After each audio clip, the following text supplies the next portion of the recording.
Bismillahirrahmanirrahim. Assalamualaikum warahmatullahi wabarakatuh. Alhamdulillahirabbil alamin wa bihi nasta'inu ala umuri dunya waddin.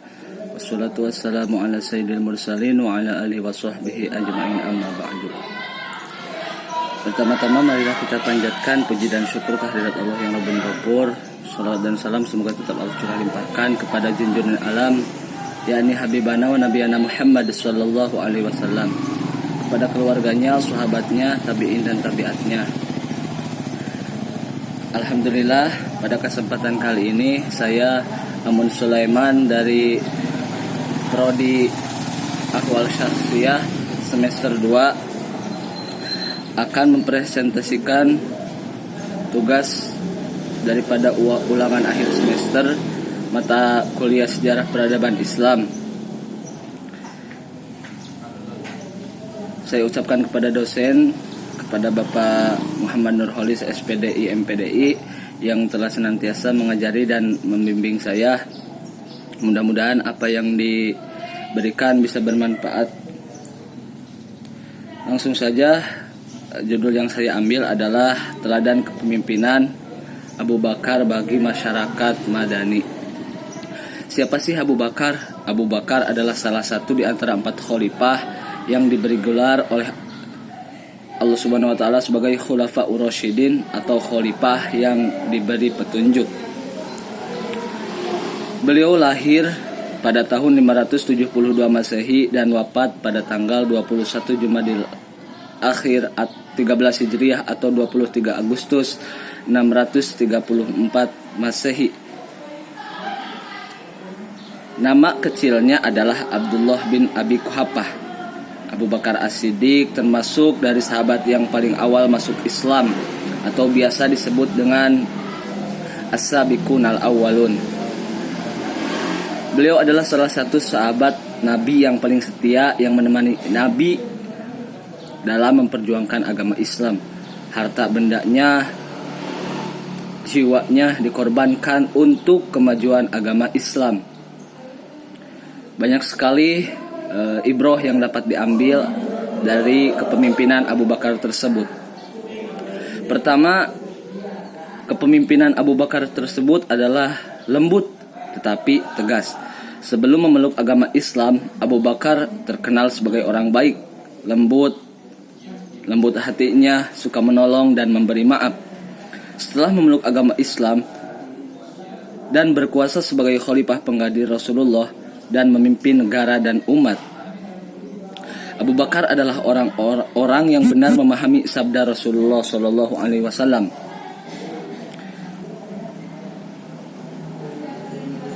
Namun sebagai khalifah, beliau menjalankan kepemimpinannya dengan Al-Quran dan Sunnah Rasulullah dan wajib menjaganya agar supremasi hukum syariah tetap terjaga.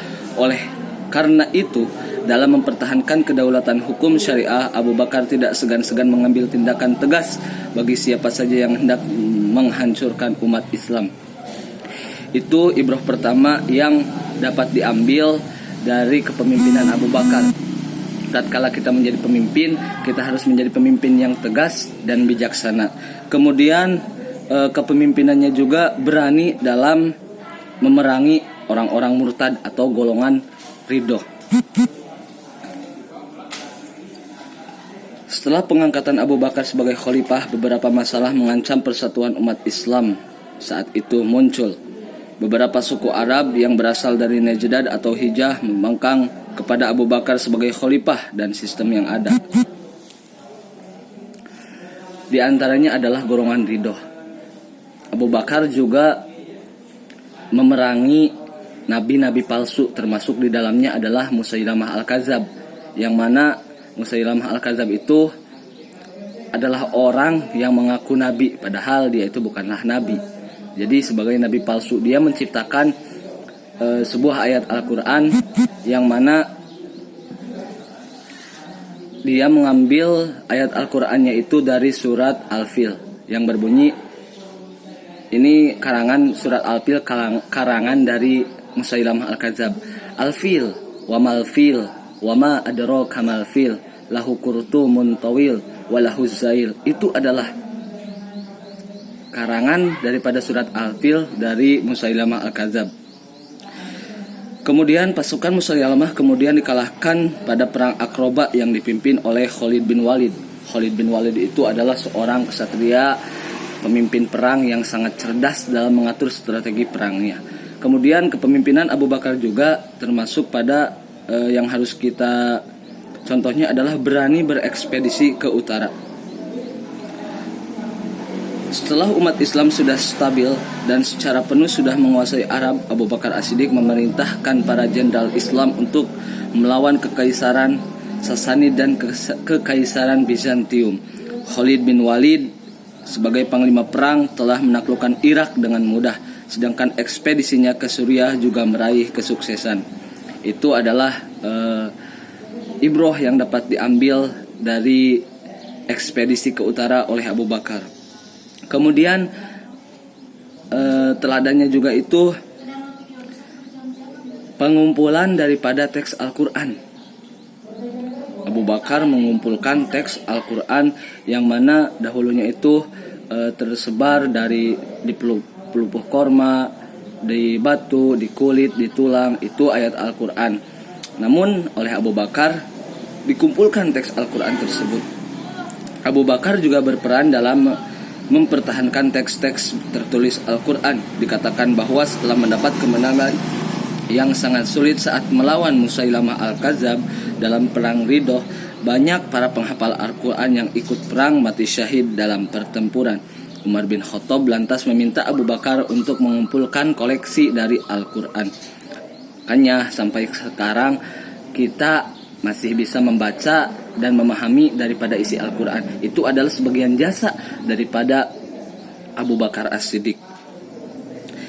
Kemudian kemajuan-kemajuan yang dicapai oleh Abu Bakar, kemajuannya diantaranya adalah sebagai berikut. Karena Abu Bakar hanya menjalankan masa pemerintahan kekhalifahannya itu selama 2 tahun kurang lebih. Pertama adalah perbaikan sosial di masyarakat. Jadi Abu Bakar itu memperbaiki masyarakat dari segi mental, pendidikan, dan lain-lainnya. Beliau sangat berjasa dalam hal ini, perbaikan sosial. Kemudian perluasan dan pengembangan wilayah Islam. Yang tadi dijelaskan bahwa beliau melakukan ekspedisi ke utara. Kemudian yang ketiga adalah pengumpulan ayat-ayat Al-Quran. Tadi sudah dijelaskan bahwa dengan dikumpulkannya ayat Al-Quran sampai sekarang kita bisa mempelajarinya, kita bisa membacanya. Itu karena jasa pertamanya adalah Abu Bakar yang telah mengumpulkannya. Yang keempat jasanya adalah sebagai kepala negara dan pemimpin umat Islam. Abu Bakar itu dikenal sebagai orang yang baik, lembut, lemah lembut, tapi tegas dalam melaksanakan dan menjunjung tinggi keadilan. Kemudian jasanya juga meningkatkan kesejahteraan umat. Nah, pada masa Abu Bakar umat hidup sejahtera, bahkan disebutkan susah sekali orang yang menjadi mustahik zakat atau orang yang menjadi berhak menerima daripada zakat.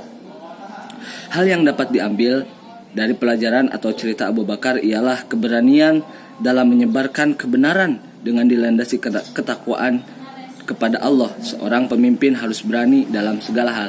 Ini yang paling penting yang harus kita laksanakan di masa sekarang ini. Kita harus berani mengungkapkan kebenaran walaupun itu pahit. Qulil haqqo walau kana murran. Katakanlah yang benar walaupun itu pahit. Namun dalam melaksanakan kebenaran itu kita harus dilandasi dengan takwa kepada Allah Subhanahu wa taala. Sebagaimana definisi takwa itu kalau dalam kitab Nasaihud Diniyah, maksud daripada takwa atau definisi dari takwa itu ayyuta'a fala yu'sa wa yushkar fala yukfar wa yuzkar fala yunsa. Allah itu harus diingat, harus ditaati, bukan dimaksiati.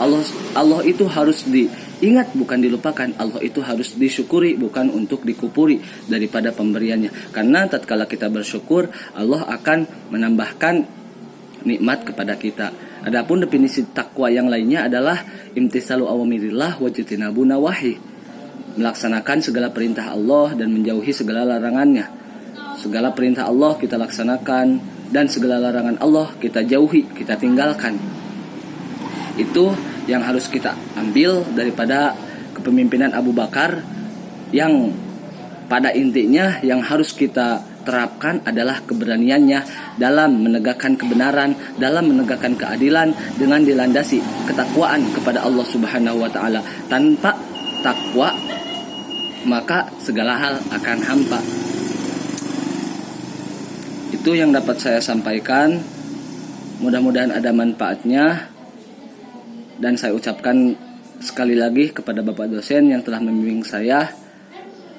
Mohon maaf atas segala kekhilafan dan kealfaan. Wallahul wafiq ila aqwamit thoriq wal afu minkum. Wassalamualaikum warahmatullahi wabarakatuh.